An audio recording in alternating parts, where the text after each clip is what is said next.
Yeah. Welcome to another brand new episode of Undisputed Nerds. I am one of your hosts. That's right, I'm one of them. My name's Zane Taicho. Welcome to another brand new episode. As always, I'm joined by my co-host. I have a name. It's the Gentlemanly Gamer, everyone. Hello, everyone in Radioland. How are we? Let's just get a bit of Brody Lee going at the beginning of the podcast. Yeah! How are we, Zane? How are you doing? You look very merry this evening. I'm good, thank you. I'm on like a pint of Sprite right now. Look at that. Pint of Sprite. I guess. Other beverages are available, ladies and gentlemen. Yes, including 7-Up. Are you spriting for any particular reason? Have you had a good day? What have you been doing, Zane? Tell the listening world. I went to the local. He's been boozing it up, ladies and gentlemen. Boozing it up before he comes on a podcast. How dare he? Unbelievable behaviour. Me, I've been a patron saint. I've just been sitting here drinking my Pepsi Max Cherry. Other beverages, again, are available. All right, well, that's good. Yeah, exactly. Have you had a good week? Yeah, it's been a busy week. Lots of anime to watch, and yeah, all sorts bits and pieces happening. Go on, give it a plug. Go on, get it out of the way.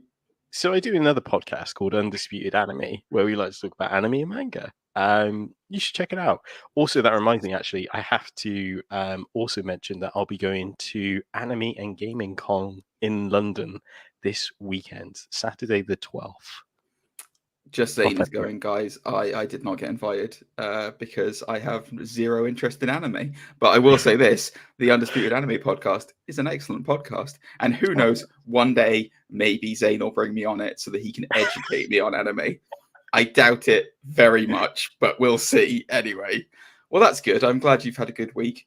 How's my week been, you ask? Well, thanks for asking. How's your week? Yeah. My week's been all right, actually. Thank you, mate. It's been busy, like yours. It's been busy, but productive, and things are moving forward, and that's the main thing. You know, 2022 is the year of change. It's when everything comes and everything is all like, yeah, this is good, this is great. You know, the world isn't ending quickly. A little bit slower. Exactly. It's not quite as rapidly ending as we thought. Welcome in, everyone. I hope you're having a lovely Friday. All right. Well, what are we going to be talking about today, Zane? Oh, yes. We are going to talk about the Book of Boba Fett and all the different chapters in between. It's almost like you can't say his name right. Yep. What is that? That was young Bob in Attack of the Clones when he just says, "Yep." Have you done a Boba Fett voice? You ready for another? Go on. What I love about that is you didn't. Listen. So for the listening audience, he hasn't spoken to me about any of these things beforehand. So that is genuine surprise on my face when he does that. I will say, and I'm going to ask you this: have you done others? Are there other? Okay, all right, good.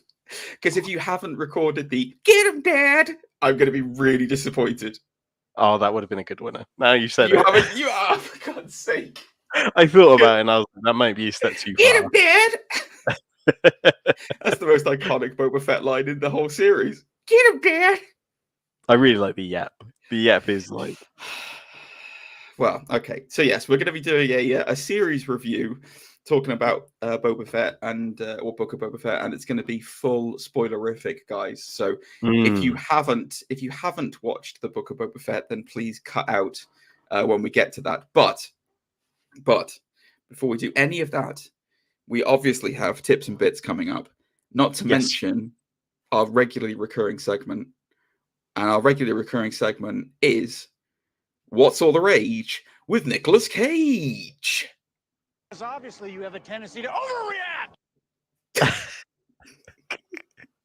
overreact. That's a new one. Good. Yeah. Thank you. All right. So, Nicolas Cage news this week. He's laying a bit low at the moment before he explodes with a number of films that are coming out. However, he was snubbed for the Oscars, unfortunately, this week. He was not nominated for any of his whirlwind performance. A lot of people were speculating he was going to get nominated for his film Pig, which is making waves. But we're going to do some Nicolas Cage facts. So I did one last week about his home invasion. So this week we're going to talk about another victim of a crime that he was, Zane. This is a tragic thing. So obviously you and I are aware that he is a massive comic book fan. He was going to be Superman. He's named his kid Kal-El. That is not a joke, by the way, guys. He literally his child's name is Kal-El Cage, after Superman. But did you know that I'll read the whole thing for you. In 1997, comic book fan Cage purchased a copy of Action Comics #1. So for those of you who are not aware, that is Superman's first ever appearance in comics. The highly sought after 1939 issue that introduced Superman and ushered in. Oh, there you go. That comic book, along with several other rare titles, was stolen from Cage's home in January 2000 in a case that went cold for 11 years before the book showed up at a San Fernando Valley storage locker. The locker's owner said he purchased the unit without knowing what was inside. After a police investigation, the comic was returned to Cage, who then sold it for a record $2.1 million later that same year. Cage called the retrieval of the comic after a decade divine providence. Nice. So there we go. There we go. You see, good things happen to Nicolas Cage. Wow. I'm genuinely shocked that he sold it, because he is a mega Superman fan. Like, he is like ridiculously mega Superman fan. But yeah, poor guy, multi-millionaire actor who's got a really easy life. Poor guy. That sucks. But yeah, there you go. So there'll be more Nicolas Cage next week, guys. You know, the consistent brilliance that is Nicolas Cage. We do it because he's obviously a fan of the show, and writes to us and says, you know, continue to give me plugs, because he needs the hype for his movies. This is it. This is exactly it. And obviously, when our viewership is in the thousands, he obviously has to, he's got it. Everyone he wants us on board. He wants us on board. But there you go. So yeah, that's this week's Nicolas Cage news, guys. Now let's get on to the juiciness that is tips and bits. Ooh. Tips and bits, which we still don't have a theme for. So if anyone wants to send it in, it's nerds.undisputed@gmail.com. So we've got a range of I say a range of. We've basically got a DC and Marvel news this week, Zane. So where do you want to start, my friend?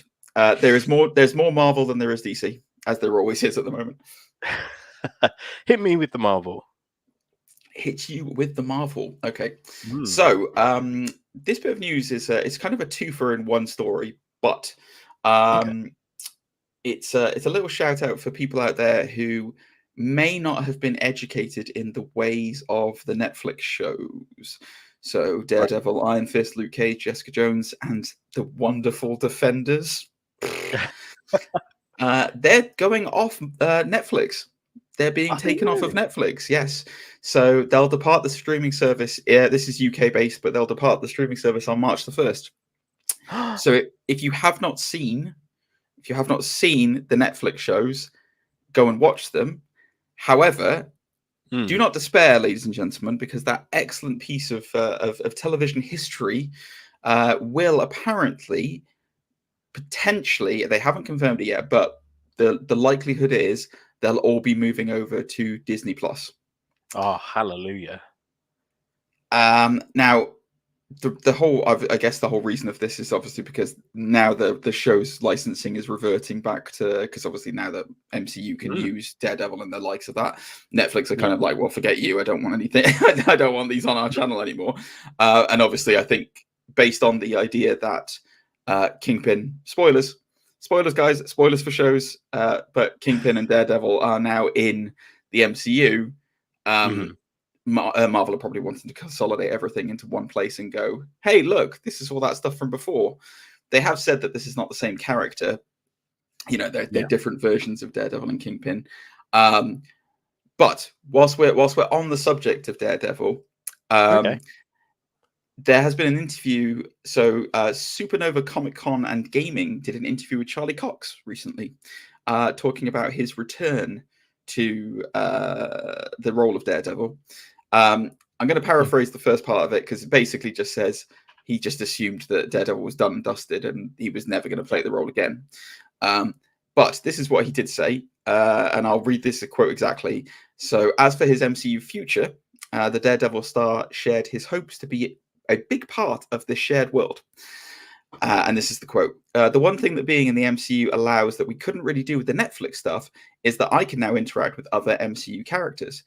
Crossovers are the thing that I would like to do next. There are some really interesting stories there that I'd love for the character to explore. I don't want to sound greedy, but I hope I get to do loads more. I hope I get to be involved way, way more for many, many years. And I hope it never ends. I hope it gets to the point where people are like, you are too old to be playing this part. So it sounds like Charlie Cox is in for the long term. I think with the, I'm wondering if, depending on what the situation is with the shows being taken off Netflix and the licensing agreement and whatnot, I'm wondering if Marvel are trying to establish these universes and have it like as almost as like Daredevil's a bridge kind of thing between worlds. But what are your thoughts on this? We've already talked on the show about how much of a fan we are of Charlie Cox. Are you happy that he's fully all in? Yeah, definitely. I mean, it's amazing, like that he's saying all this stuff, like that he's in it for the long term. I know sometimes actors will play the media game in terms of like, well, we'll have to wait and see because I want to get paid. Like, but the fact that he's, so in love with the character and the role and everything, it's just amazing to see and hear. Because he's amazing. Yeah, and he's amazing as well. I've heard him do I've heard clips from different interviews and stuff, and I think he mentions like he'd love to do more stuff with Spider-Man because obviously there's a lot of crossover there in comics and stuff. 100%. But I bet he's kind of like kicking himself, like in terms of Natasha used to have a relationship with Daredevil. Yeah, he's like, I just missed out on Scarlett Johansson. Well, maybe I mean, to be fair, Marvel are very fond of modifying classic stories, so maybe they'll do it with Yelena Belova instead, because it looks like they're setting her up to be the new Black Widow. So that's a fair, I can totally see them doing that instead.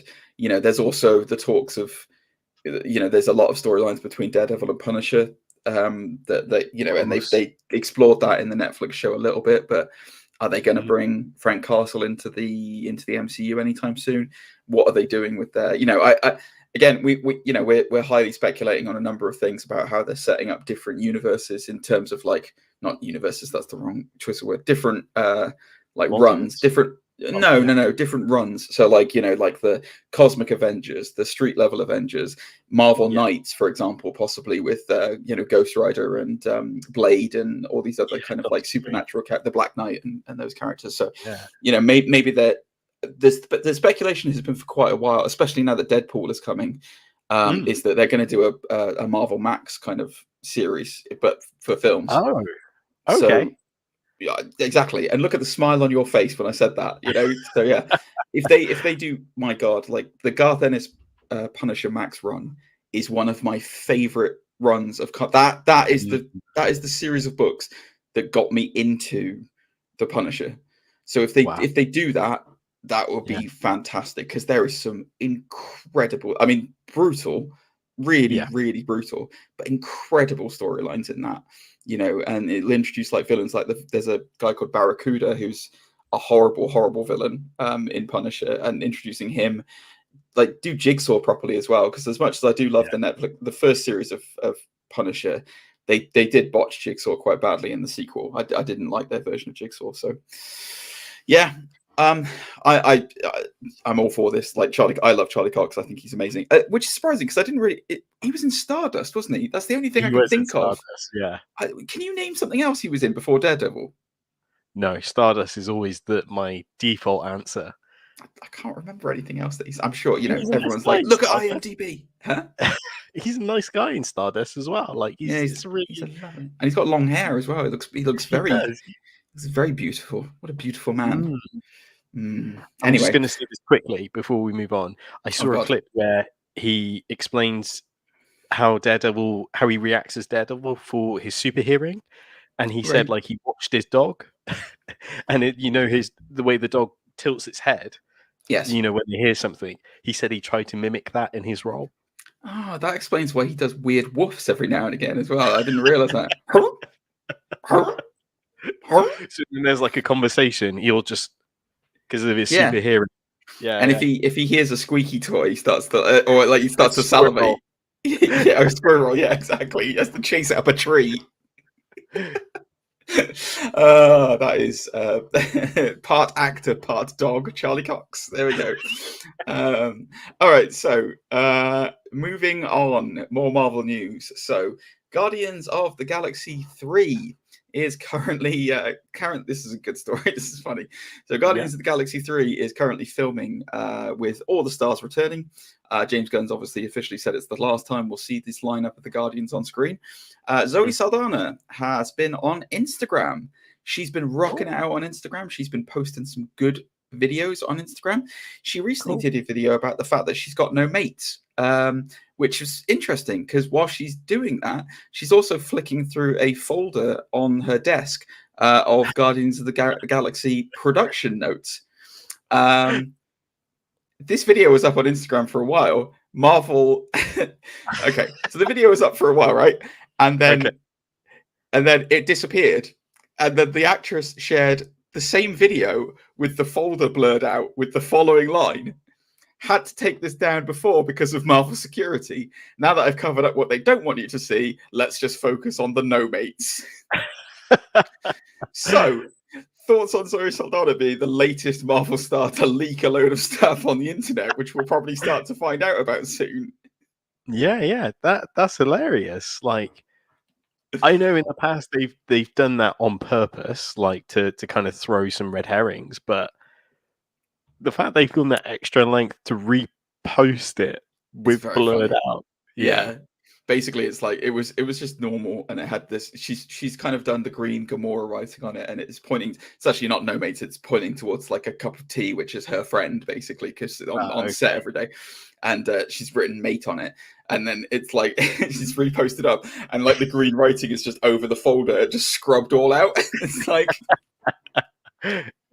I mean, yeah, I tell you, it's a thick old folder, Zane. I'll have to send it to you later, and you can have a look at it. But yeah, I didn't get any kind of revelations out of it to see if there's anything. There's nothing as yet. I'm sure there's probably a Reddit thread or something of like, this is what it said before she took it down. Brr. But yeah, anyway, I just love that. I love that she's joined the latest list of Marvel leakers by accident. You know.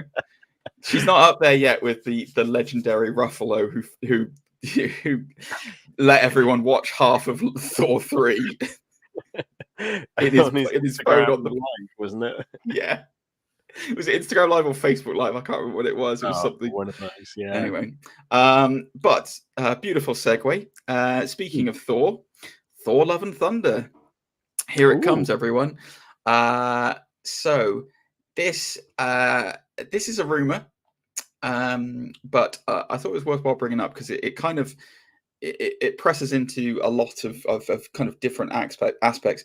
So the Cosmic Circus have done some digging, and they believe that in Thor: Love and Thunder, we will meet the Black Panther goddess Bast. Wow. And it sounds like actress Akosia Sabet will portray the character. So Bast is obviously it's a crucial part of Wakandan culture.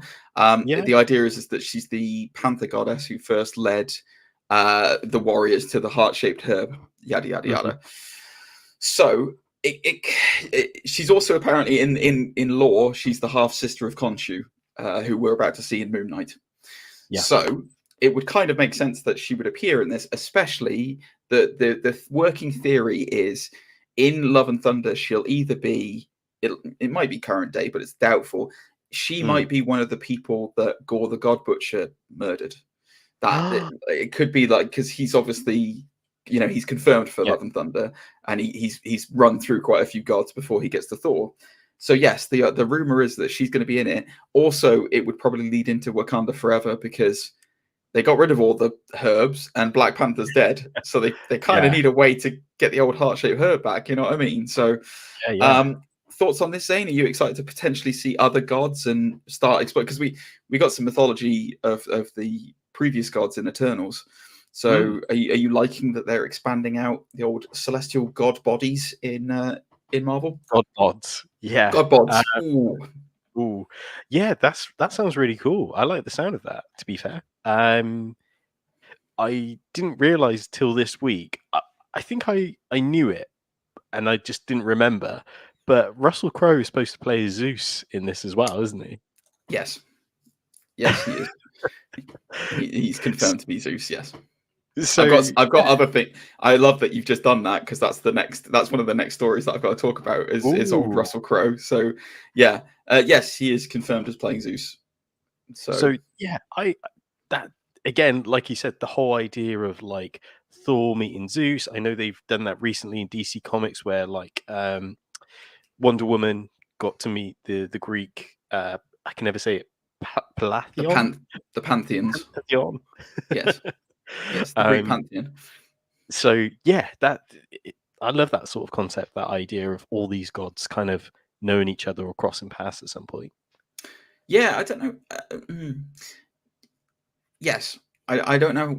I don't want it to get to the point where it's like so stupidly fantastical that like it doesn't make sense anymore. Because it's like that's the nice thing about Marvel is that okay, it's completely it won't happen, but there is still that aspect of like could be a guy who could make a suit. And like if he's got enough money, he could do it. Jeff Bezos could make enough, make an Iron Man suit if he really wanted to, But yeah, anyway, it's I do like that. I think it makes sense that we're going to see quite a few gods if Gore's going to be in it. I just remembered, like in Avengers No Surrender, there's Hercules.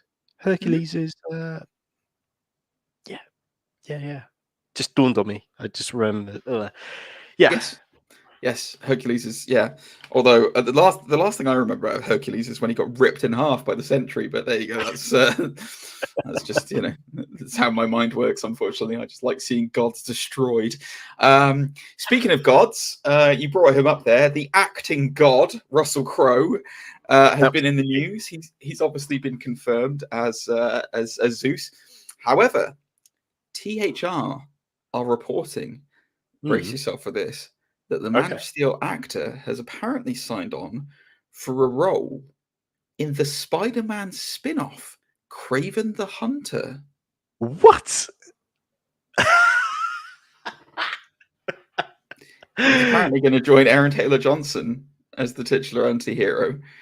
And so thoughts on who the hell Russell Crowe might be playing in this? Wow. There is a theory. If you would like to hear it. Yeah. Hit me with it. The theory is that he may be playing Kraven's half brother, the Chameleon. As that villain has been heavily rumored as the main antagonist in it. And obviously we know, for those of you who have not witnessed Russell Crowe's incredible transformation powers, if you've, I point you towards the Tom Cruise film, The Mummy, where he plays Dr. Jekyll and Mr. Hyde, where when he drinks a potion, he goes from educated Russell Crowe into surly Australian drunk Russell Crowe in that film. So, oh man, what's in the potion, Russell? Glug glug glug. But yeah, thoughts on the acting god Russell Crowe being in Kraven? is I'm thinking out loud. Is he the first actor to do DC, Marvel, and Sonyverse? Has Aaron Taylor Johnson been in any DC properties? I don't think he has. I think 'Cause he's only been in Kick-Ass. No, he was in Avengers. He's Quicksilver. Oh yeah. But I mean, like besides Quicksilver, I think he was only Kick-Ass, right? I don't know. Is Kick-Ass technically? Not sure if Kick-Ass is who's owns the right to Kick-Ass? Who owns the right to the Millerverse? Was it Vertigo? Is it Vertigo Comics? Because they're a subset of DC, I think. This is where we need Drag. We need Drag on the show to be like, it's this. Yes. If he's listening now, he's going to be like, why did you impersonate me like that?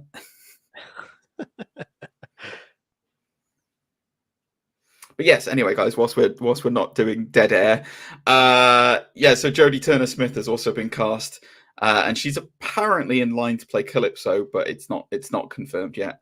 But yeah, I mean that's so Calypso is Craven's love interest in the books in the story, so that would make sense.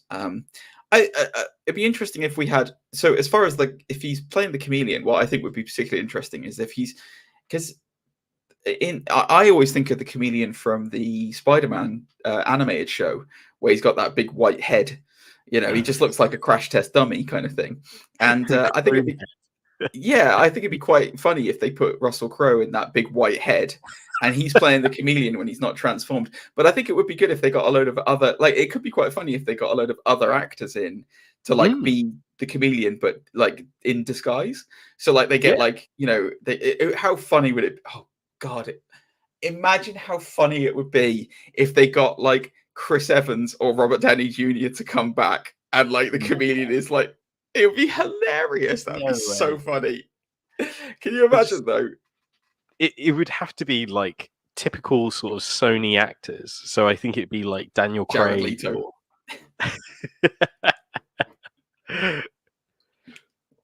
Yeah. Anyway, that's the hot bit of news from Craven.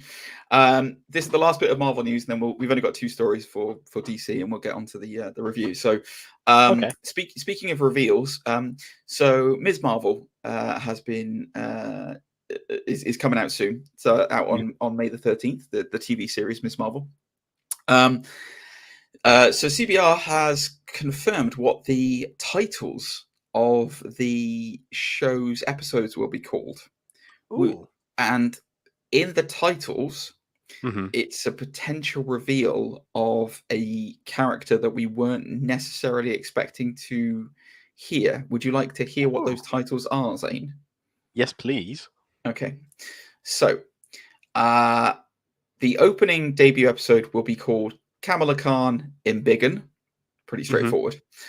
But this is where it gets interesting. So they're followed by 5 weekly episodes. Here's the first one, Locking Jaws. And then the second one, The Woman I Look Up To.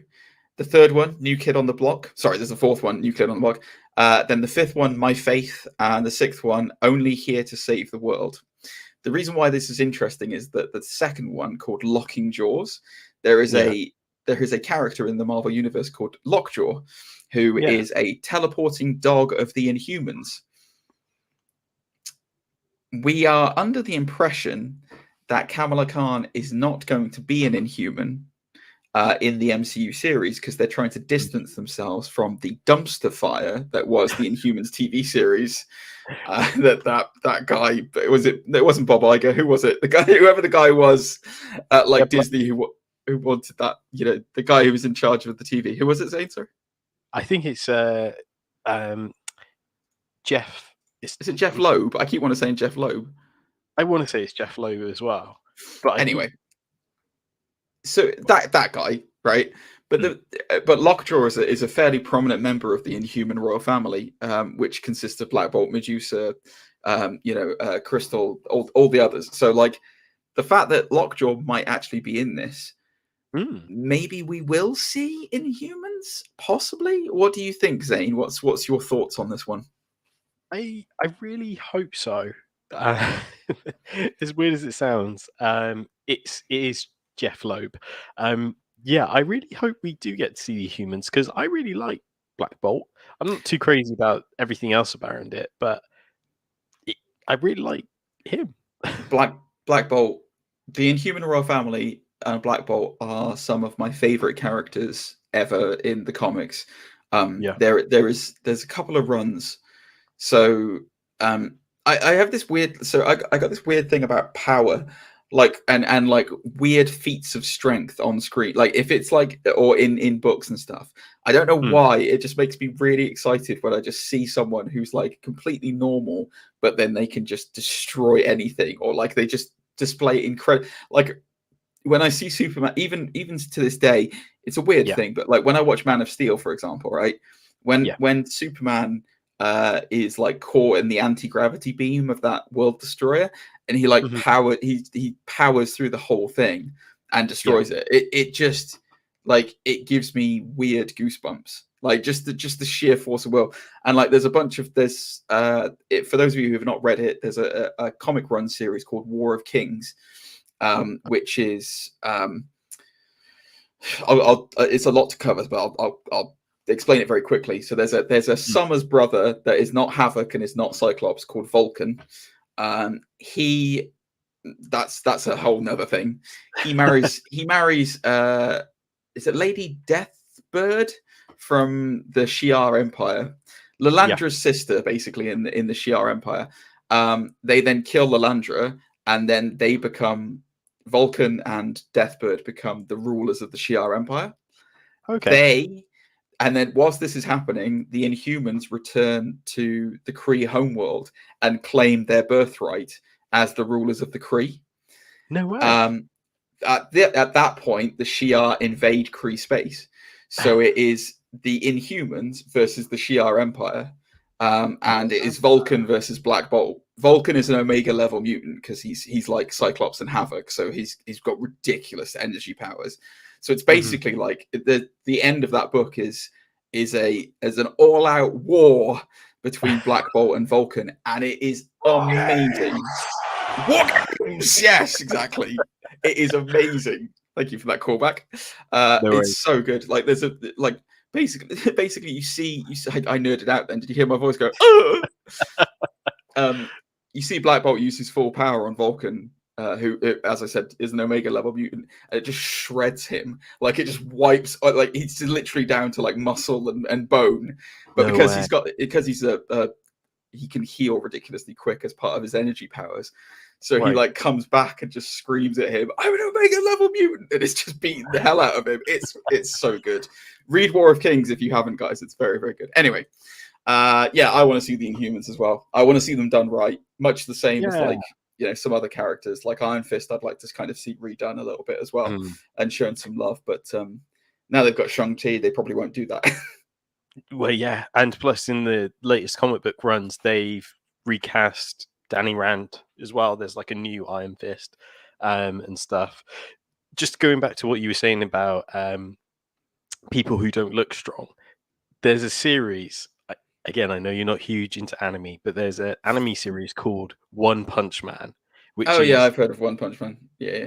Hilarious because it's that whole idea of this like almost goofy looking mundane guy, but he has this ridiculous strength power of he could just one punch anything. Yeah, that's cool. So yeah, I have like there is some anime that I like because I've watched that. I think Samurai Jack technically counts as an anime, doesn't it? Yeah, it's one of those like it's on written the curve. Yeah. Obviously, I've seen Akira. Everyone's seen Akira, and then I've seen a couple of episodes of Bleach, but I'm not super into it. But that's fair. You'll have to educate me one day, Zane. You'll have to educate me. So anyway, bring on the Inhumans is what I say. So I know I'm going into a little tangent. This is spoilers for the latest Fantastic Four comic. They blew up the moon. Of course, and people are like, "No, Zane, that's the film Moonfall that's out in cinemas now." And some people are like, but what about the Inhumans? And it's like, fuck the Inhumans. They're not on the moon anymore. That's the whole. They haven't been on the moon for ages. But yeah, sorry. I mean, that's mean. How could you say that? I mean, it's not my words, but Right. what I've seen and read. Oh, what was the? What? No, it's not worth it. No, I'm gonna shut that tangent down right now. So, moving on to DC news now. So we mentioned earlier on regarding kind of the casting of Brother Blood in the TV series Titans. Oh yeah. Obviously, Titans has kind of been going a little bit downhill, to say the least. People have not been as impressed by the recent series. I have not seen Series 3 all the way through yet. I've seen some of the episodes, but it wasn't really setting my world on fire. But apparently, the Illuminati is claiming that we may have a classic Superman villain making his presence felt in Season 4. Would you like to know who that might be, Zane? I'm going to have a guess. Is it Metallo? You are incorrect. You are incorrect. So, Parasite? you want to know? Yeah, go on. Everyone's favorite billionaire Facebook ripoff, Lex Luthor. Really? Apparently, Lex Luthor will be making his debut early on in the season. He's apparently supposed to be. This is the exact quote from the report. He'll be 40 years or older, and his appearance is intended to be memorable. That's what the report says. It is a rumor. It is a rumor. It's not confirmed yet. I mean, did we ever find out where Connor was cloned from? Like, because obviously in the books that's a Luthor. It is from Luthor, isn't it? That Connor was like in the show. Sorry, it's been a while since I've seen series 2, but obviously in the books, Connor is Lex Luthor's creation. He is sorry, that's Superboy, guys. For those of you not in the know, look at me being an absolute little comic nerd, just going, Connor, my best friend Connor. Superboy was a clone of Superman created by Lex Luthor during the Death of Superman story arc, and I guess it would kind of make sense for Luthor to come calling to be like, "Oi, Connor, get your ass back here. You're mine."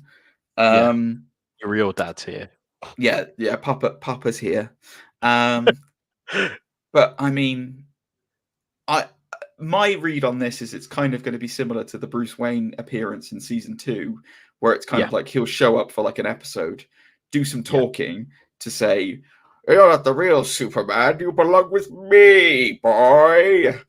You know, thank God he's going to be in his 40s and he's not going to be Jesse Eisenberg. Although I'm not sure how old Jesse Eisenberg is now. Oh God, please don't be Jesse Eisenberg.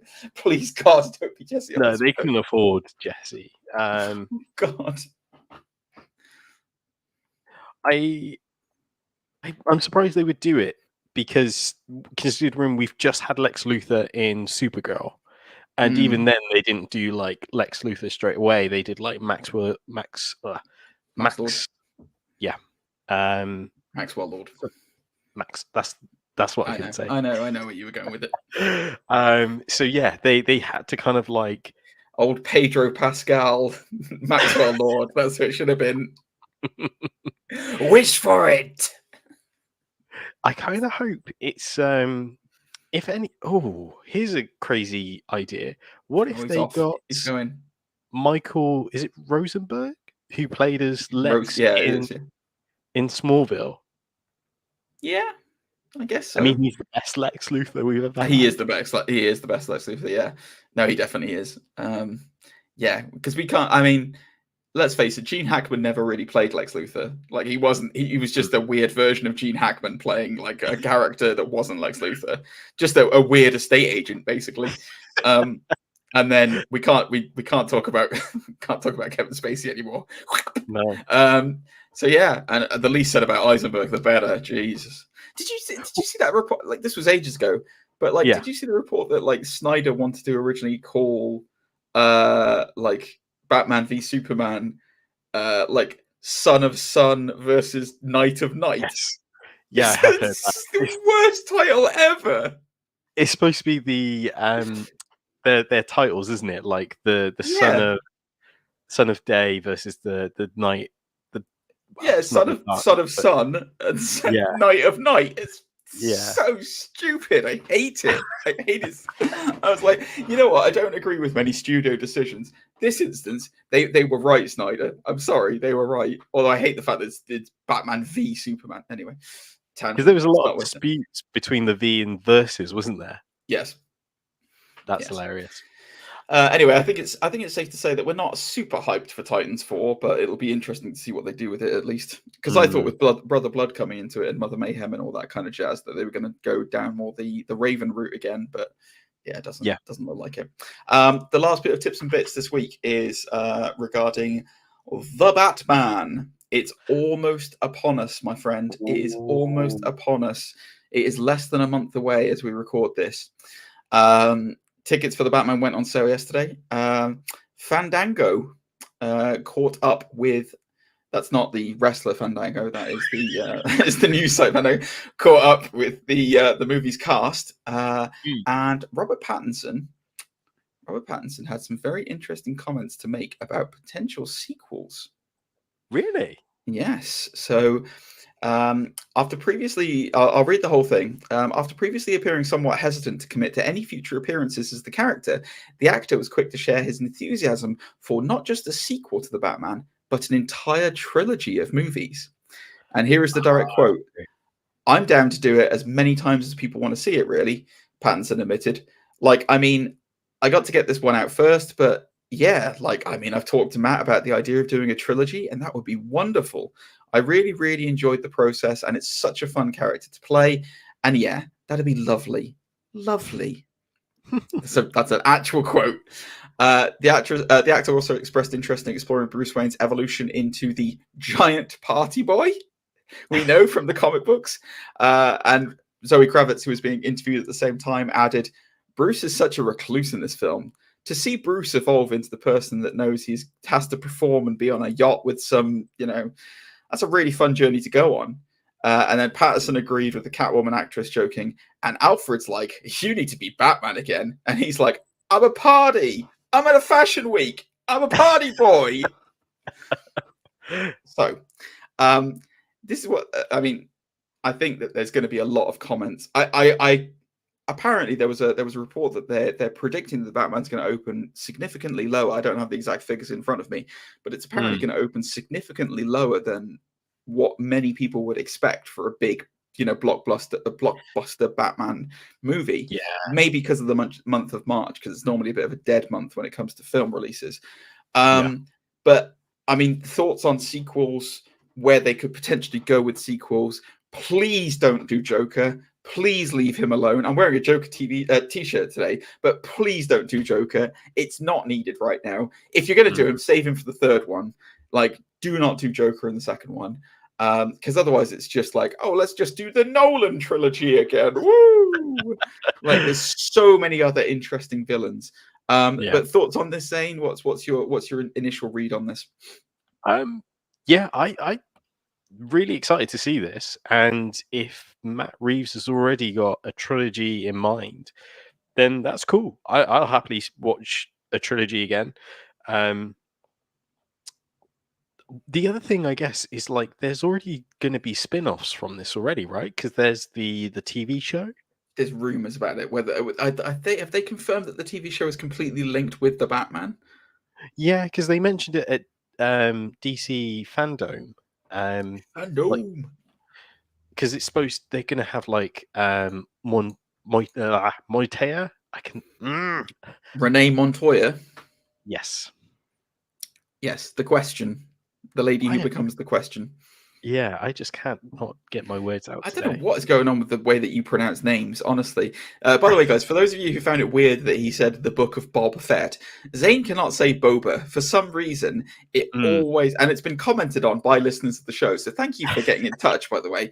But for some reason, he cannot say Boba, and he keeps saying Bubba, which I think is hilarious, and I want him to do the whole thing. But he said, no, I'm just going to call him Bob now, because then it makes me look like less of an idiot. Yeah, I need to relearn. If I get in the habit of saying English,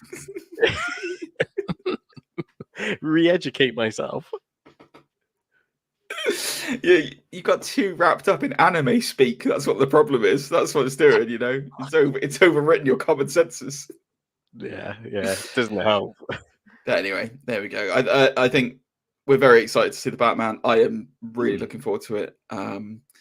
Not long now. But that is the end of the tips and bits this week, guys. That is my tips and bits for the week done and dusted. So, just before something that I read is about how there isn't as many sort of speculation and tweets about the Batman compared to No Way Home. Right. So a lot of people are like, "Oh, is it going to be as big as No Way Home?" The thing is, right? I mean, no disrespect by this, but like, it's a different kettle of fish because I think so. No Way Home was 20 plus years of nostalgia that you knew was going to have 20 plus years of nostalgia because they'd already announced Alfred Molina, Willem Dafoe, all those villains. So without even talking about Maguire and Garfield, like the nostalgia for it was already there where it's like, oh man, I remember seeing Doc Ock when I was 12. I hate you if that's when you saw it, by the way, because youth of today, bloody youth. But like still, like that's why there was all that talk because it's bloody massive, Batman, this is new, and we've already seen Batman be rebooted multiple different times. Like you could argue that the Schumacher was the first reboot. The Schumacher run was the first real reboot of it. Obviously the Nolan one is by far the most successful. And then we've had Affleck, as Batman, your absolute dream lover as Batman. And so I'm still waiting for that Batman fanfic of Zane and Batfleck, but anyway.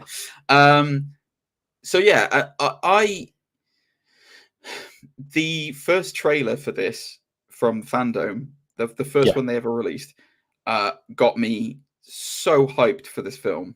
To me, it is probably one of the most perfect trailers I've ever seen in my life. With There's Something in the Way by Nirvana playing in the background. Like it's incredible and it's so good and it makes you want to watch. It's like putting a mystery out there with Batman, and it's got all the right feels. Batman's in with the police. It's awesome. The second trailer kind of took away some of that like excitement that I had for it, unfortunately. So my hype levels decreased a little bit now, but I'm still really excited to see it. It's gonna be awesome, and I need it to be really good. Yeah, I know what you mean. I wanted The Matrix to be really good, and The Matrix I enjoyed, but objectively I can see that it was not really, really good. And I need this to be really good. This could be my Suicide Squad. Oh, it's not going to be. It's definitely not going to be. In that same interview, did you see that he mentioned how he had to wear Clooney's cowl? We talked about this I think a few weeks ago, didn't we, when we were talking about the fact that he had to wear previous person's Batsuits, and what is the bizarre fascination that DC has with putting famous actors of today in other people's suits? Because didn't Cavill had to wear the Chris Reeves suit or something like that, didn't he, when he was doing Superman? Yeah. Well, he elaborated on that and said obviously it was for the screen testing, but because Bale had to wear Val Kilmer's. Yeah.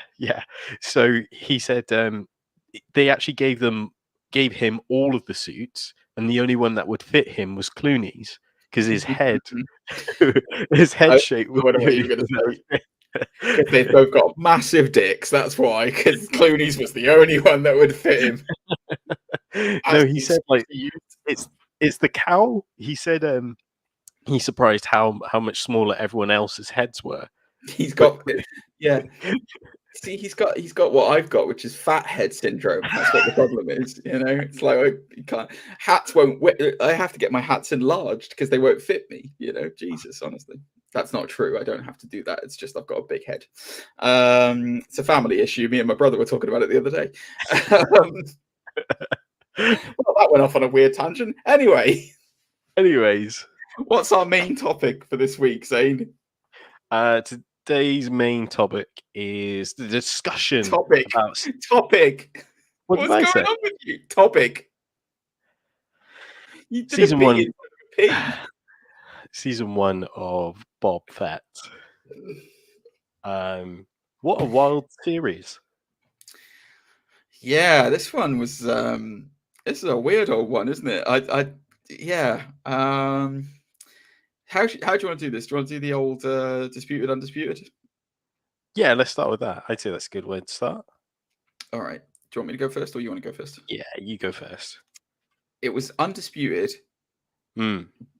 but only because of the second half of it. Otherwise, this would be sitting well in the disputed camp. What about yourself? Yeah, very much similar, same opinion. Yeah.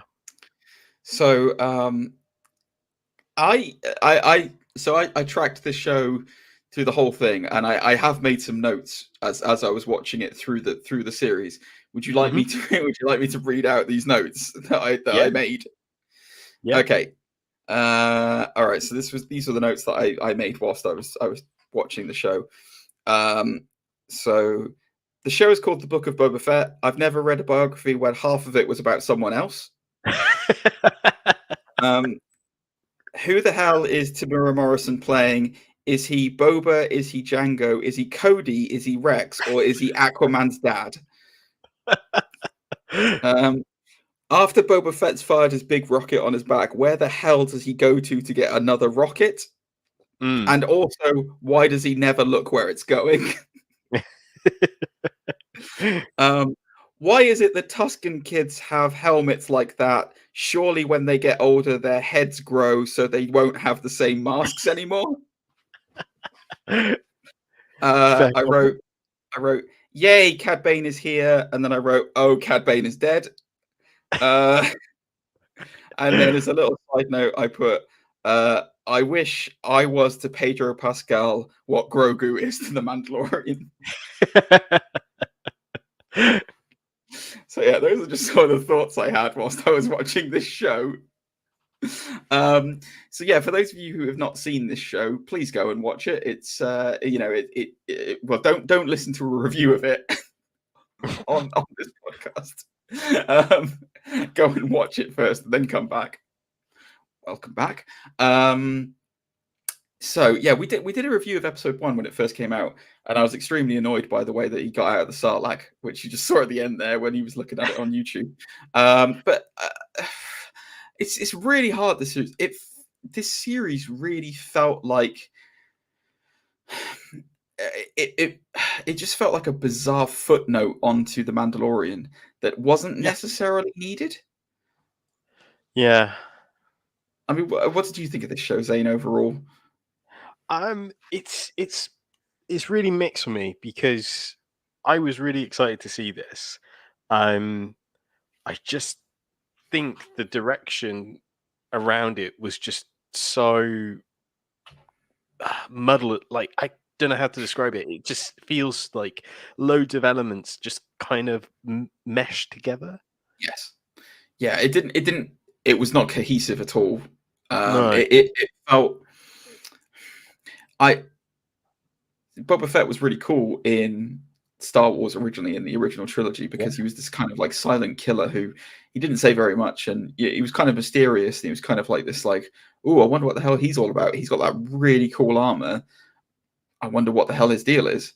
And it's like, the more I found out about him post Sarlacc, I kind of just felt like this doesn't feel like Boba Fett. Like, it just doesn't feel like him. You know, I was genuinely actually kind of hoping that at the end of this series, I wanted to, and I thought this would have been a really, really good way of doing it.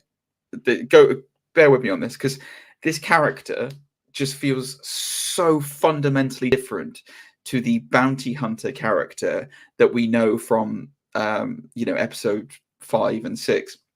Yeah, the useless bounty hunter who kills himself. But like, I thought it would have been really cool. And picture this, right? you have this whole series and you have it run through, right? And we've had these flashbacks of the Mandalorian like experiencing this stuff with the Tuscans and all that other kind of stuff.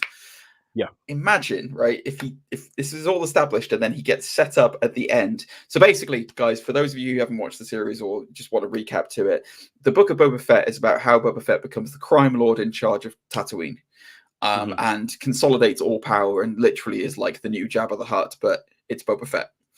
That's what it's about, and he establishes his crime empire, or not crime. He's trying to go straight. Empire on Tatooine. That's what it's all about. I thought, how good would this have been, right? If it got to the point where he's done that and it's all consolidated, and then you get a flashback at the end of the series, and the flashback is it's not Boba Fett. He's been killed by another clone from the Clone Wars, either Rex, Cody, whoever it might be, and that person is now pretending to be Boba Fett instead. And it would have made so much more sense for the way that the character is acting now than to be like, oh, it's just Boba, but he's had a change of heart since getting eaten by a Sarlacc. You know what I mean? Because that's what it is. That's all it is like, they're just like, oh, yeah, he's a different person now that he's come out of the guts of a Sarlacc. And I'm like, is he? Is he really? Because he was basically just a guy who disintegrated people for money. Yeah. It's an odd one, isn't it? Because it's kind of like he's had a near-death experience. Does that mean like he's like, well, I don't have to be the coolest man in the room now. I can be goofy as I want to be around animals and creatures because I know how life short is, and me being a badass means nothing because I got eaten. Yeah, but that's the thing. It's like, I mean, I can be as goofy as I want now. He flew into the side of Jabba's palace and then he fell into the pit. He was pretty goofy before. I just felt like it was a very odd. It just feels like a very odd character choice, and I get it. I understand that you can't base a series around a person who's kind of cold and like doesn't have emotion because it gets boring after a while. Like look at like things like the Hitman movies, for example. It's just dull because he's got no emotion and he doesn't care about anything. I mean, let's go through. So we'll go through the negatives of it.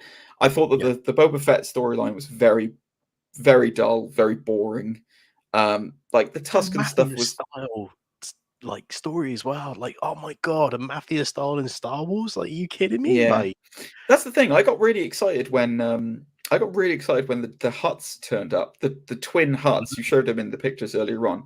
The twin Hutts showed up on Tatooine because I was like, this is going to be awesome because this is going to be Boba Fett going to war with the Hutts and their resources, and that would have been great.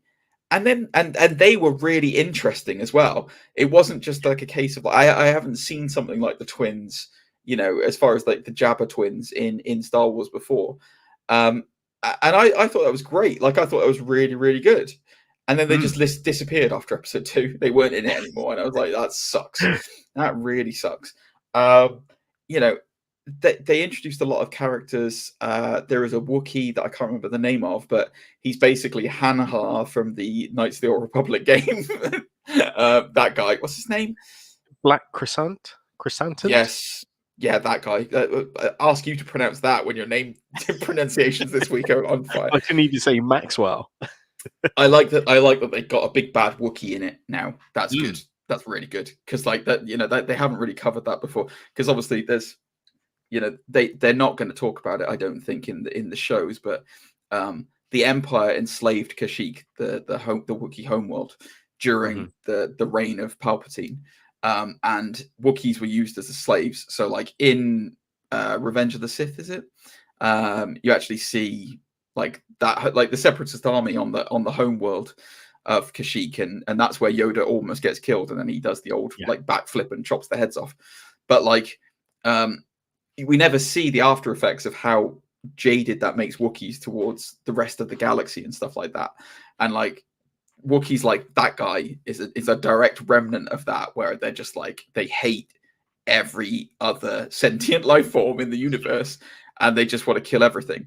And I liked the representation of that Wookiee, although he was a bit kind of weak sauce after the Scooter gang took him down. Oh boy. Yeah. Yeah.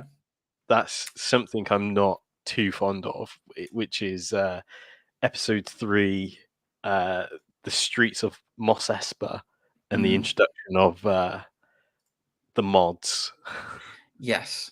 So it turns out that Star Wars has its own mods and rockers, and Cyberpunk Gang mod group that were in it. Yeah.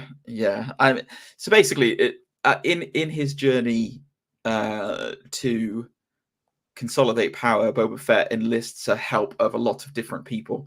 So he's already got Ferrix-Shan. We've seen that in The Mandalorian. They're close. We find out how they become close. Basically, Boba saves her life on Tatooine, and turns her into a cyborg. So when you're wondering how Ferrix-Shan can do a lot of the stuff that she does, or Fennec-Shan, sorry, it's because she's half cyborg. He also enlists, as we've said, the mod gang. Then he beat. It's the classic trope of he fights the Wookiee and then they're friends. He gets a Wookiee on his side. He gets his own pet Rancor, which comes back into it later on. That was the other note I didn't write down, but I did think at the time. Are they trying to do Rancors in New York? Is that going to be the next Disney property of King Kong climbing up the New York Empire, the Empire State Building? But anyway, so he's consolidating all this power and he's building these groups, and he decides he doesn't decide, but the Pike Syndicate are running Spice. So Spice is basically the heroine of the Star Wars universe. It is. There's no other way of saying it. It's a highly addictive drug. And Boba, old Bob, doesn't want it running through Tatooine anymore. So he's going to war with the Pike Syndicate. Whenever I think of Pike, I keep thinking of Pike from Star Trek, that Captain Pike. And I'm just like, what does he have to do with any of this? But so the first 4 episodes are kind of all about that, and then the show decides to completely change its identity, and it becomes The Mandalorian again. Episode 5, Return of the Mandalorian. I did say to you when we did our episode 1 review, I did say this feels like a very weird clone of The Mandalorian. And now I know why, because they were setting up to have The Mandalorian return. Now, I want to prefix this with, I am a massive fan of Pedro Pascal as The Mandalorian, as Jinder, and I think he's fantastic. I love it. I absolutely love him. And he, ironically enough, is the kind of Boba Fett that I wanted to see. It's bizarre, isn't it? Almost to the case he's more Bob than Bob is. Yeah, he's more Bob than Bubba. Yeah, but episode, I'm not exaggerating to you guys. For those of you who haven't seen this or are not particularly interested in Star Wars, episode 5, there's no Boba Fett in it. I think he's in it for 5, maybe 30 seconds or something like that. There is no Boba Fett in episode 5. It is all The Mandalorian. And it's kind of what happens to him after he gives up Grogu. So we find out that he's been exiled from the Order for showing his face to somebody else, because the Mandalorians have their own order.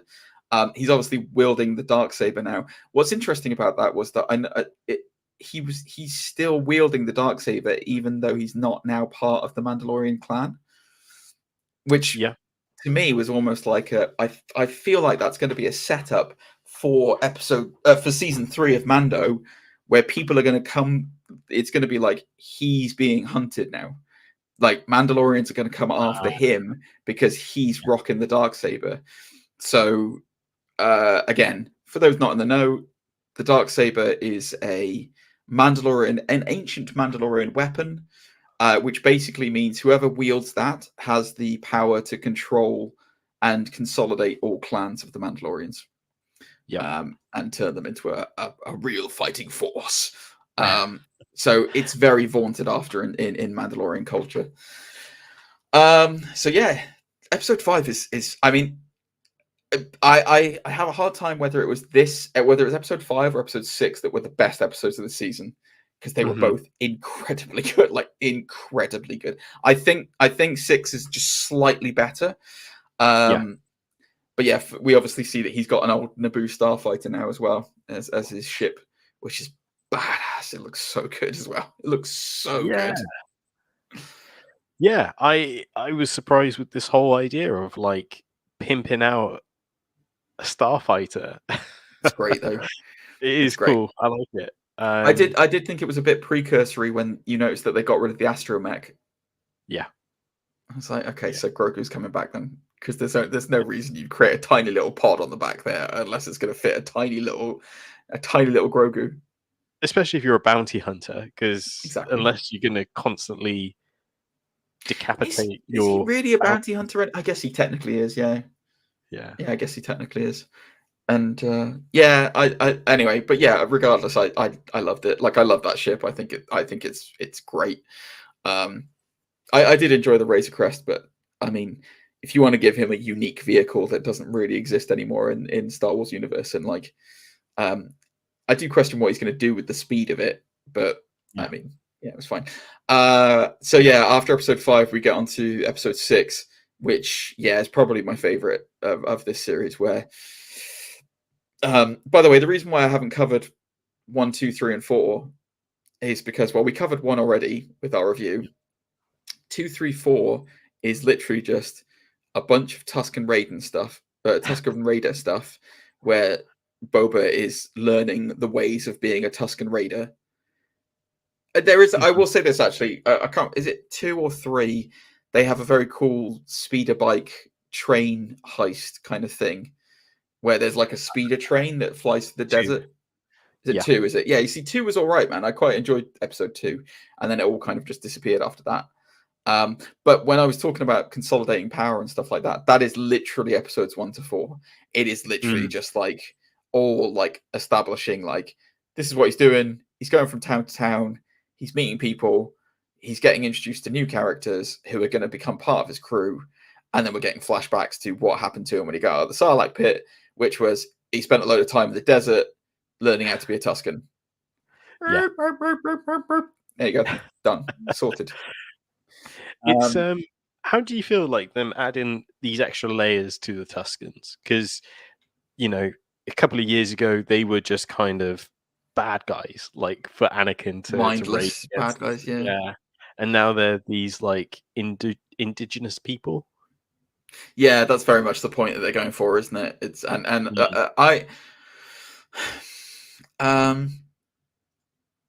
it's made the Tuskens more interested. That is not an example of Tusken Raiders. That is Pikes. If you are looking at it on YouTube, sorry. But yeah, it makes them more interesting, I guess. I mean, it's just kind of like a cool, nice. I don't really have an opinion on the Tusken Raiders, to be honest with you.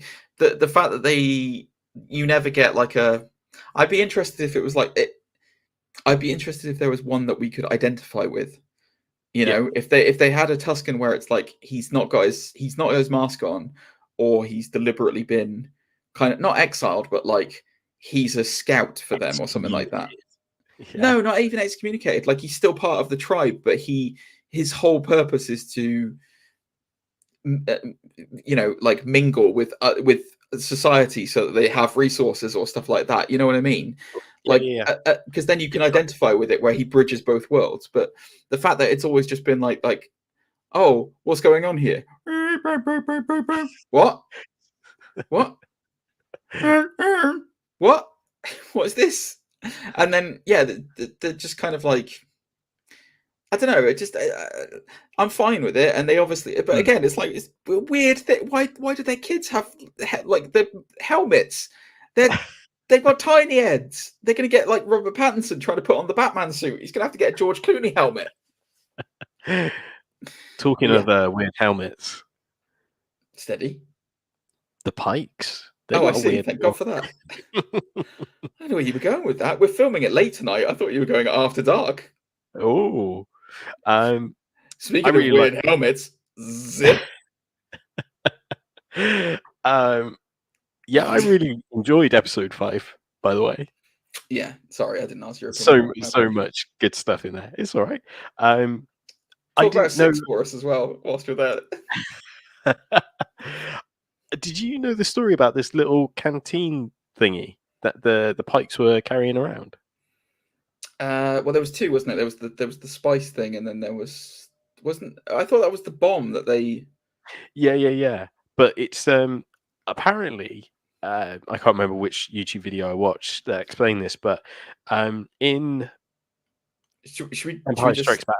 should we establish that a little bit? So Oh yeah, they're in what is it, Carina or something that's now called Freetown, where Yeah. we get Cobb Vanth, the Marshal, returning, played by Timothy Oliphant, who was one of the standouts of Mandalorian season 2, who was amazing.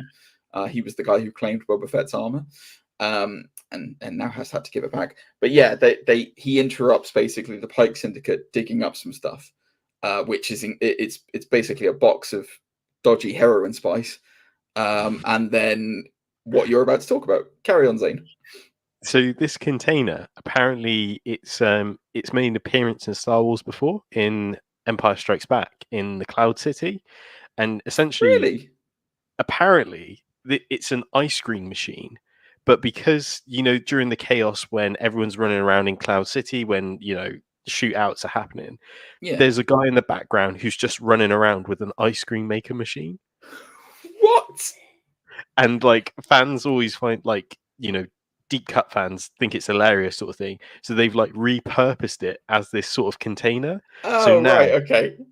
So now it pops up as almost like a mini Easter egg. So it's here as a container, and it was in the first season of Mando.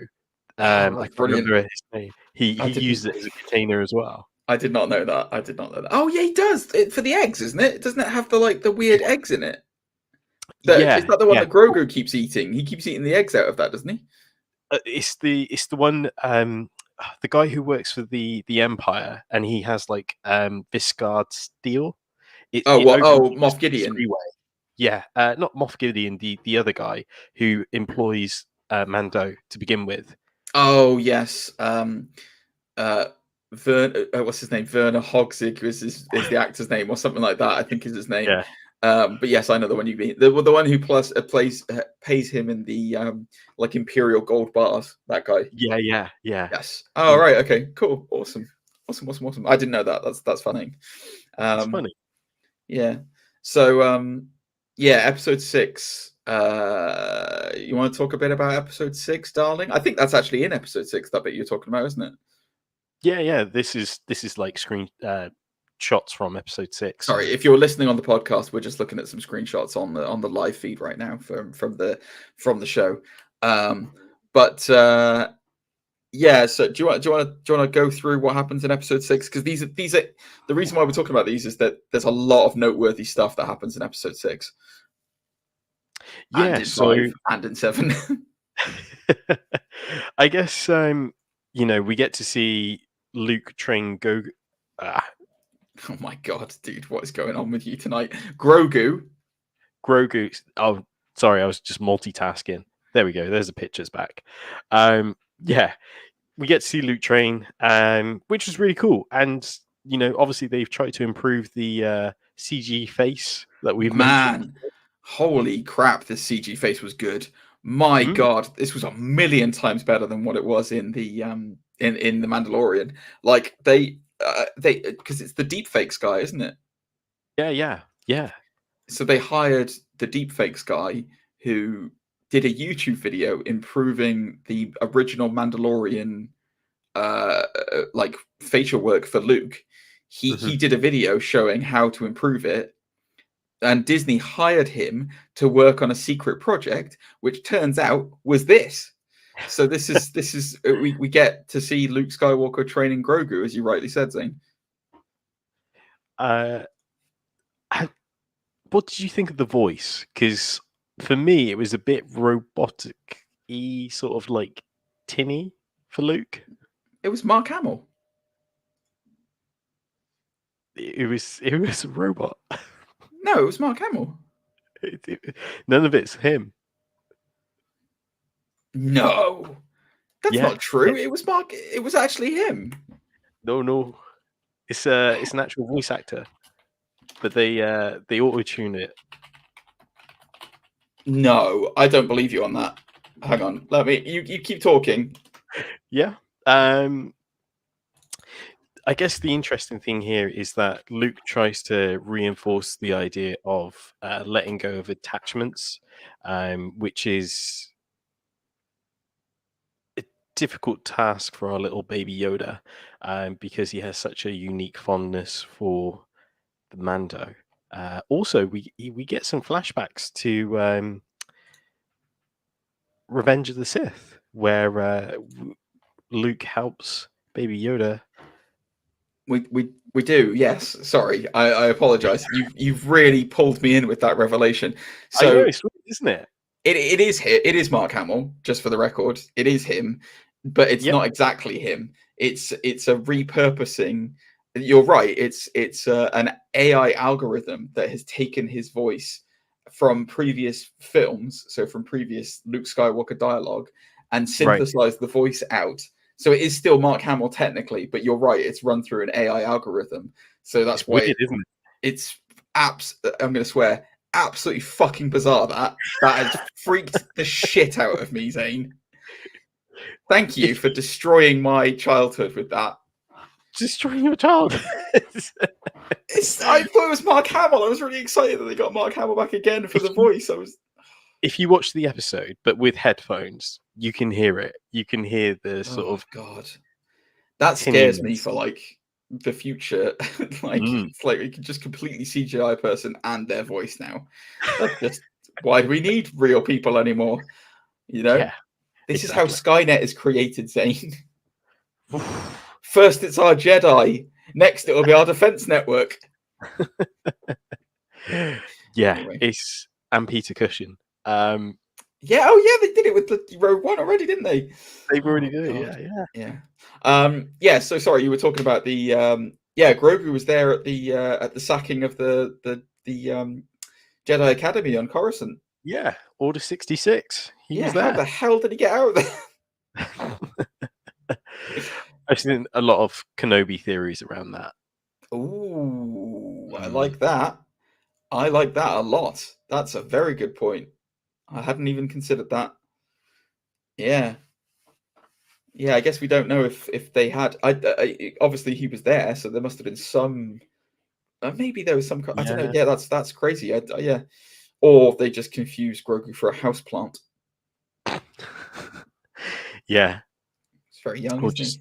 I suppose so. Yeah. What did you think of the puppet of Grogu in this one? Because obviously they're angling away from CGI. Yeah. I mean, it is what it is, isn't it? Like, you want to see a puppet do flips, you see a puppet do flips. So I really liked it though. I really liked that. The animation on the face is just amazing. I've lost him. Sorry. You okay? What? I feel like you got drawn into looking at the pictures then when you were like, oh, look at Grogu with his little face. No, I was just saying, like, of course, like puppets tend to emote better compared to CGI. I mean, you look at the Lion King, the most recent version. People didn't like it because they didn't really have faces. They just looked like lions talking, which made it harder to connect. Where here, the puppets do a better job. Definitely. I feel more emotionally attached to Grogu because he's a puppet, I think. I will say there was a lot to take out of this episode. So Ahsoka is with Luke. Go back to that. So talking about that, why I mesh, right? So my question to you on that, right? Mm-hmm. The Mandalorian. Mm-hmm. He met up with his tribe and then was exiled by them. But in the space before that, they said, we can melt down your Beskar spear because it's too risky, which is great. That's correct. They should do that because then you don't have a weapon that can kill Mandalorians, right? So they said, we'll melt it down and we'll use it for something. So what do you want to use it for? And he's like, I want to make something for Grogu. And we don't find what that is until episode 6. But like, that spear was massive, and they make the tiniest little mesh for Grogu. What the hell happened to the rest of the bloody metal? This is a very good question. I did think this. I have to admit as well, I honestly thought that he would have made components for a lightsaber or something along those lines. He doesn't know how that the Jedi are the only ones who can create lightsabers. That they're the only ones who can do it. They're the only ones who know how.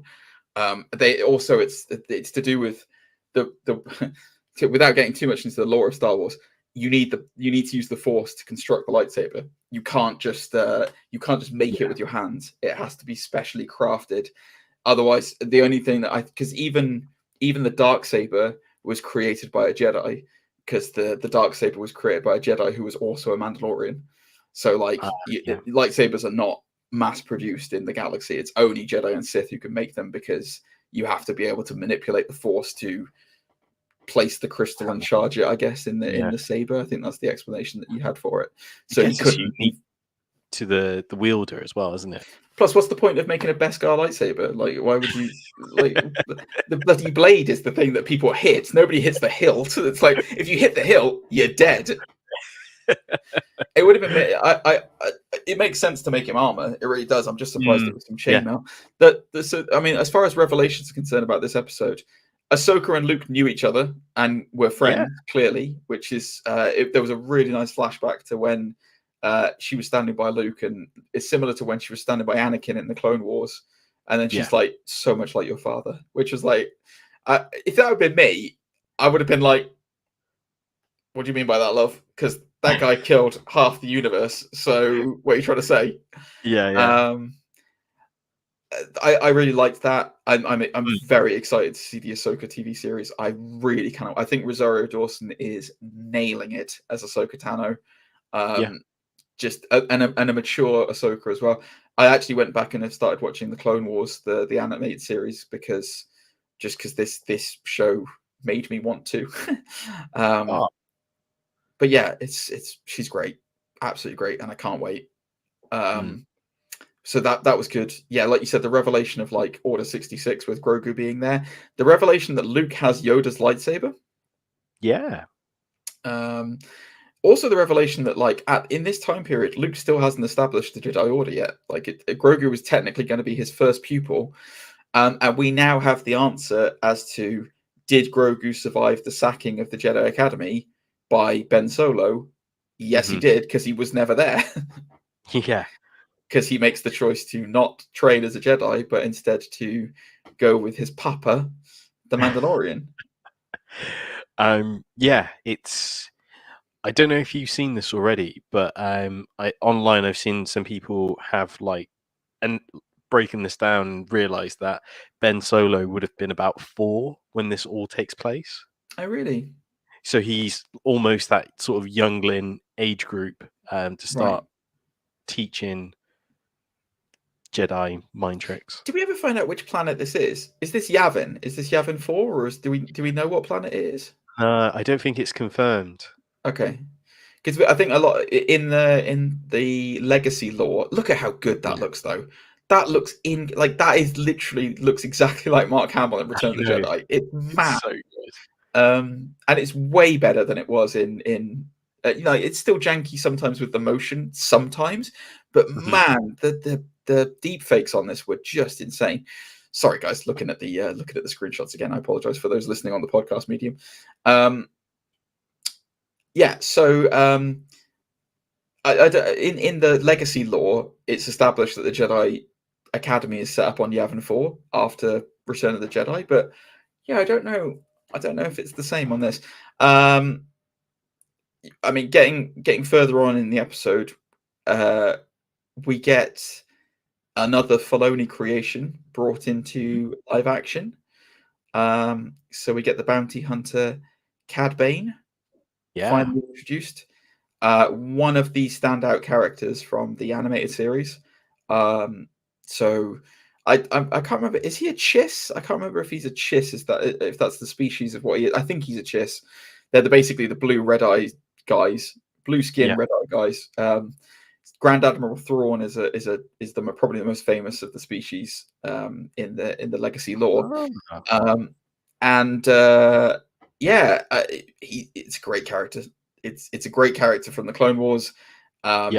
It made again, the thing I like the most about it as well is it made total sense introducing him this way, because it's like he's a sadistically vicious bounty hunter who only does things for money, and the Pike Syndicate are paying, so of course he would come.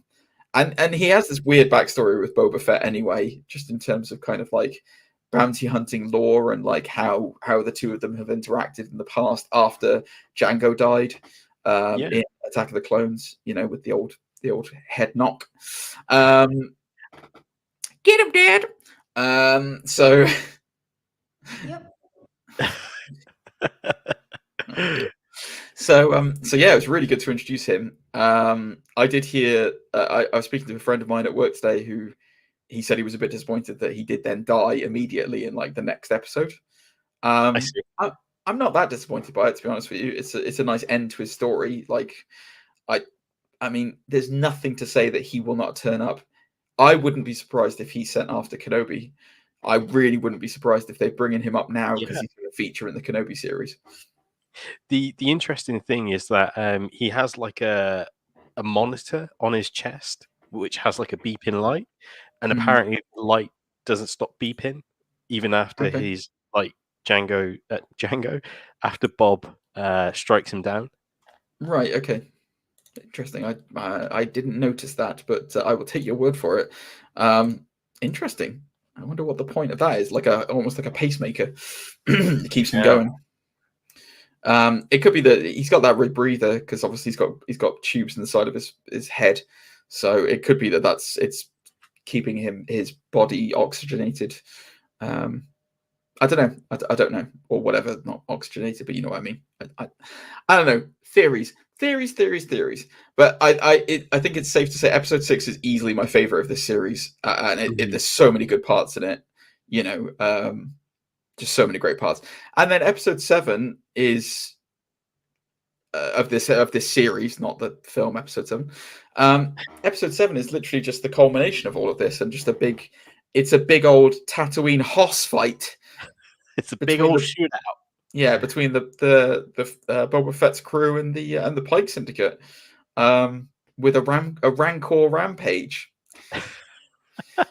And yeah, Bobby Fett wins. He wins in the end, with a little help from his friends. So we obviously see Cad Bane die.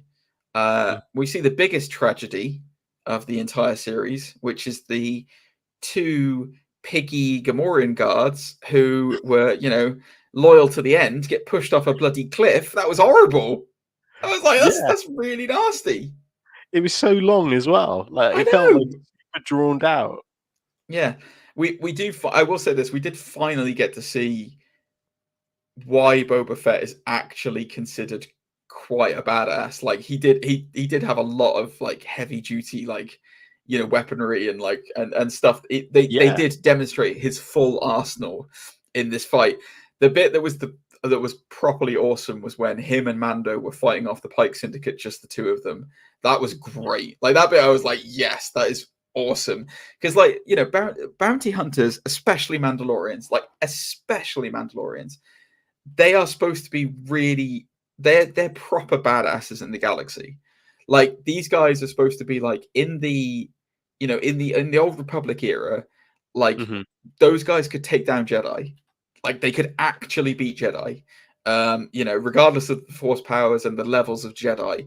Like a souped up Mandalorian could defeat a Jedi Master, and we've never in the Skywalker saga era, it's never been established that Mandalorians are actually that tough until Mando and the Mandalorian series is now building them back up to be like, these guys are effing badasses. Like they really can, kick the ass of a lot of things, and their armor is so strong. Like almost nothing can get through it. Yeah, it's a really cool concept. Like you said, almost like even though there's small pockets of them still around the universe, they're still a threat in any capacity. You corner a Mandalorian, it's gonna bite back in loads of ways. Even in one who cool can't ways. properly control his jetpack and flies into the wall of Jabba's barge. But yeah, no, I like that they did make Boba Fett a bit more of a threat and a bit more formidable by the end of it, where it's like, yeah, okay, you can kind of understand now why he was revered as like a bounty hunter with all of that tech and weaponry that he could, he could probably kick the ass off. I did think it was interesting as well that the Mandalorian's armor is kind of looking more and more similar to Jango Fett's armor, like the blue and like silvery aspect of it. So I just thought it was an interesting little side note. Where it was like when the two of them are side by side. I wonder if that was the studio's way of going, listen, we don't really understand all the Star Wars stuff, but is there a way for us to get Boba and Jango side by side? Jango got decapitated though. Yeah, but I mean, like, can we just get that visually? Because I think that would be really cool for the marketing. I did think as well. Didn't Bob used to have like panels over his legs? Yes, I noticed that as well. His legs were very far. Like, if you were the Pike Syndicate, cap him in the knees. Why? Why wouldn't you just go straight for the legs? Yes, he did used to have panels on his legs. He also used to wear a grey, jumpsuit underneath the armor. It was not black. Presumably that's a Tamura Morrison. Try not to make me look so fat. Put me in black slimming. Says the hypocrite who's fat anyway. But like, both of us in black right now. I know, right? I just thought that. I was like, wow, way to boil that kettle. Call us out. But yeah, look, the ending was what Disney Star Wars has become, which is kind of big bombastic fights and like shootouts and stuff. I enjoyed it. I did enjoy it. I thought not all of it was completely necessary. Like those battle droids were like kind of like the next. I guess they're the next level destroyers from like. Because there was those weird ones that were in the Clone Wars where they had their own personal bubble shields and stuff like that.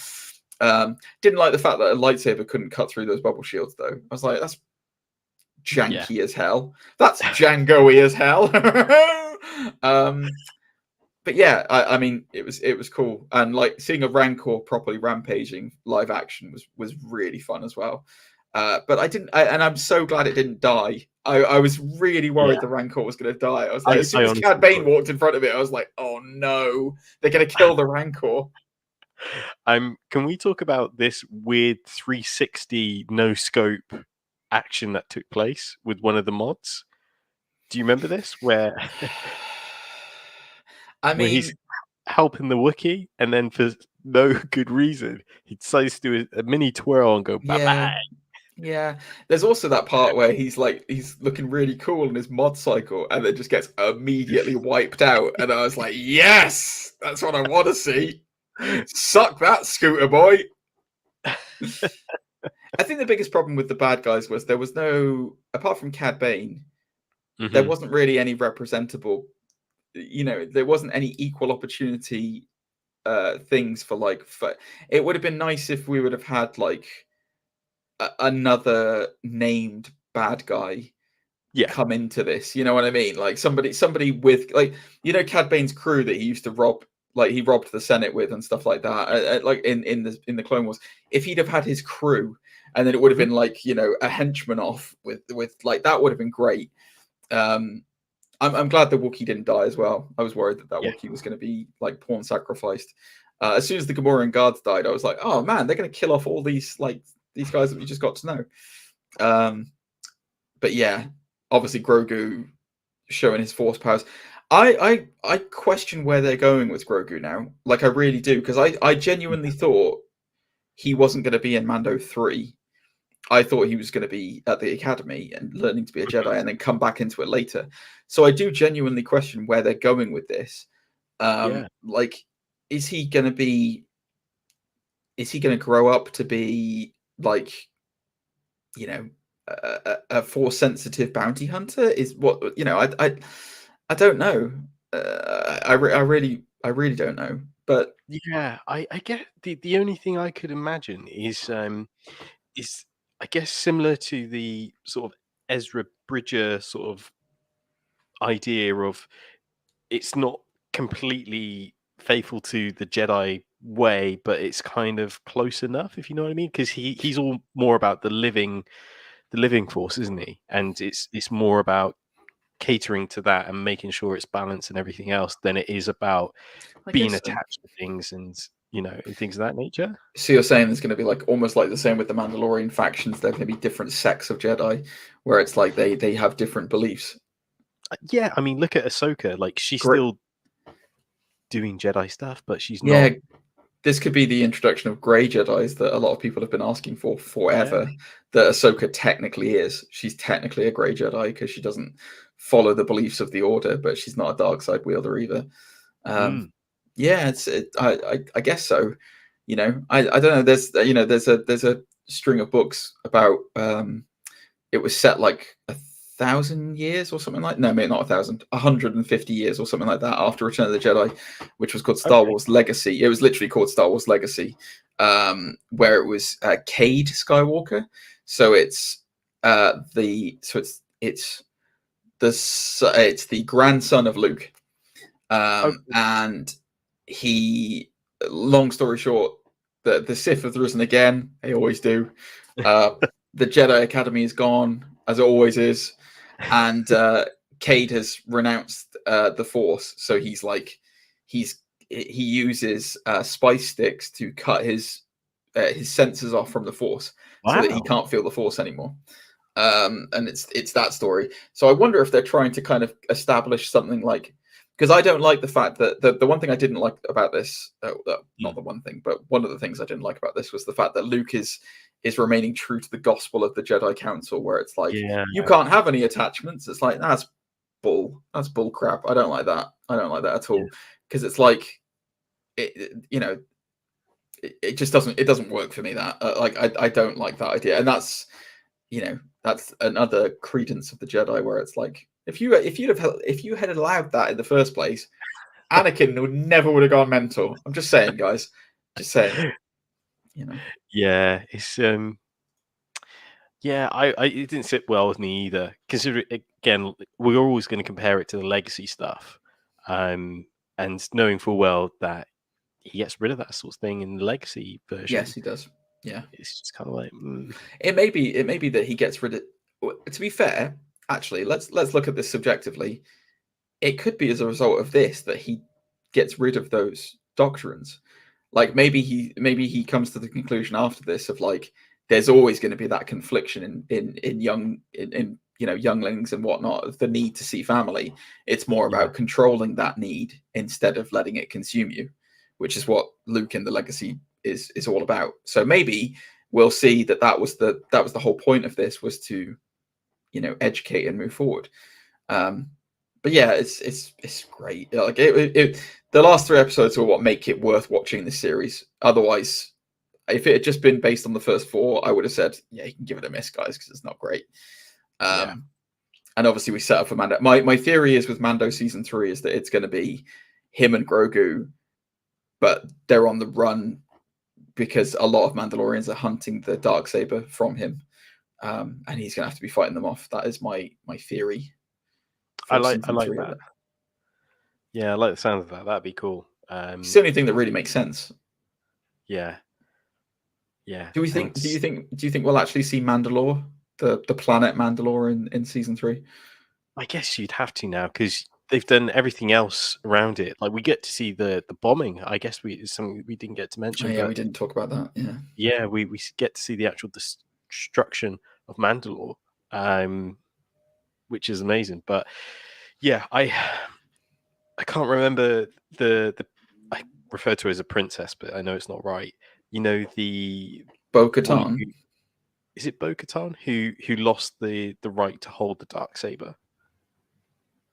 So there's a bit of weird history with it. So Bo-Katan she's played by Katie Sackhoff from Battlestar Galactica. That's Bo-Katan. Okay, so cool. In Rebels, she is bestowed the Darksaber by Sabine Shan. Is it Shan? I can't remember if it's Shan. Sabine, anyway, from Rebels.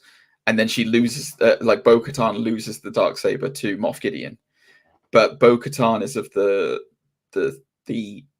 bloodline that she believes that her bloodline should rule Mandalore, which is why she believes that the Darksaber is her heritage instead of what it should theoretically be, which is a trial by combat decree, because that's how the Mandalorians stay strong. Is, you know, only the strongest Mandalorian. So it's very confusing, because basically their home planet is called Mandalore, but also the leader of the Mandalorians is decreed to be known as Mandalore. So there is a solitary Mandalorian who is bestowed the title of Mandalore, but it's also their home planet that they live on. So when they say, I'm going to land on Mandalore, they mean the planet, not the bloke or the person, you know. I thought it'd be really cool if we get to see Death Watch like happen again. The sort of faction of Mandalorians who was, I believe they were led by Lord Vizsla, who was in episode 6, like a descendant of this. I do wonder if Filoni's grand plan. So there, we won't talk about this too much longer, guys. But like in the Knights of the Old Republic, the whole lore behind that this is why I want them to do a Knights of the Old Republic like time period, because there's so much heritage there. But there is a Sith Lord who was a Jedi Master called Revan. He is the main protagonist of the Knights of the Old Republic game. Spoilers for a game that's 25 years old now.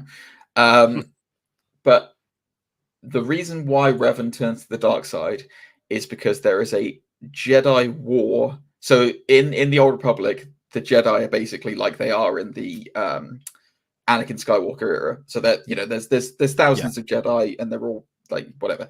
There is a Mandalorian and Jedi war in that time period, and that war is so horrific and so violent, it turns Revan to the dark side, and that's what, and that's then what triggers Knights of the Old Republic.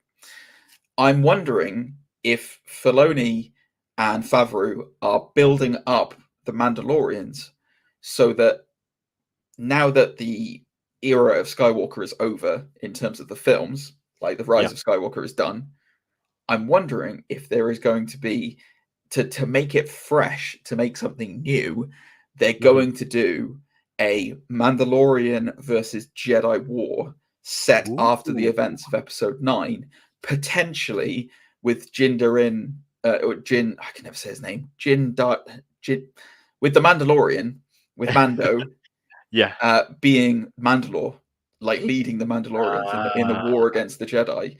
And then that's the ultimate confliction for Grogu, because he's a Force sensitive who is also technically, I guess, the son of a Mandalorian, the adopted son of a Mandalorian. That could be where they're going with it. I personally think that would be amazing. And it could be why they're building up all this establishing stuff of like lightsabers can't cut Beskar armor, like Mandalorians are badasses. They can do a lot of stuff. They could take down a Jedi theoretically. I wouldn't be surprised. I really wouldn't be surprised. I mean, we've already seen Ahsoka and Mando have a fight, and Mando holds his ground against her. You know what I mean? In season 2, obviously Ahsoka would have eventually kicked his ass. Like it just would have happened. But like they're building all this stuff up to be like a Mandalorian could kill a Jedi, man. Like he really could. And if you get an entire planet of Mandalorians again, because obviously this is set after, is it after Episode 9? This one? No, it's not. It's after Episode 6. Sorry, but I wasn't sure how many years after Episode 6 they said it was. Yeah, I can't remember how many years. I know it's a couple because, again, like I said, I know they said like it's Ben Solo would have been 4 around the events of this. Right, so Ben Solo's like what, in his like early 30s when Episode 7 kicks off, so or late 20s, early 30s. Yeah. So by the time Episode 9 is done, he must have been what, in his kind of mid 30s when he dies. Yeah. So that would place Mando at like 50s, 60s, which is about the time when Mandalore would be the age to be Mandalore. So Especially, I can I really think that might be where Filoni's going with this, is a Mandalorian Jedi War after the events of Episode 9, which would be amazing. It'd be so good. It'd be so good. You know, because Kanan Jarrus and Ezra are around, Ahsoka's going to still be around. So, like, there's every possibility of rebuilding the Order. You know, there's nothing to say they couldn't do it. So, anyway, that was Mando. That was sorry, that wasn't Mando. It was the Book of Boba Fett. Sorry, there you go. Forgot who the show's actually about. Yeah, what did you guys think of the Book of Boba Fett? Did you enjoy it? Did you think it, like us, it was a kind of mismatched mess of stuff, but there was enough good stuff in it to watch it? Let us know. Zane, how can they get in touch with us? You can get in touch with us on all our social media platforms. Don't forget to leave comments in the section down below. All the relevant links. If you want to follow us on Twitter, Instagram, all the links will be in the description down below. I know I've said that twice, but it's okay. It's okay. You can follow us on Facebook as well. Yes, Facebook. You can email us, nerdsundisputed@gmail.com. Yes. nerds.undisputed@gmail.com. Yes, they can also find Zane at Zane Toad Show on Instagram. You can find me at Gentlemanly Gamer on Instagram. I pop up sometimes on Twitch, maybe if I feel like it. I don't know. You know, we're gonna see what's happening with Twitch. I don't know, but yeah, you can get me on there as well. No idea what we're doing next week, Zane. What are we doing? We haven't talked about it, have we? We no, we haven't. Which probably means a tier list. Yeah, or like we did do the comic book run. We might do maybe we do the Marvel version of it. We did the DC comics we'd like to see in films. We might do the Marvel version. That'd be quite cool. Yeah. Or maybe we might do. You know what? Because the Batman comes out the week after that. Okay. So it may be worthwhile doing some Batman stuff to establish that.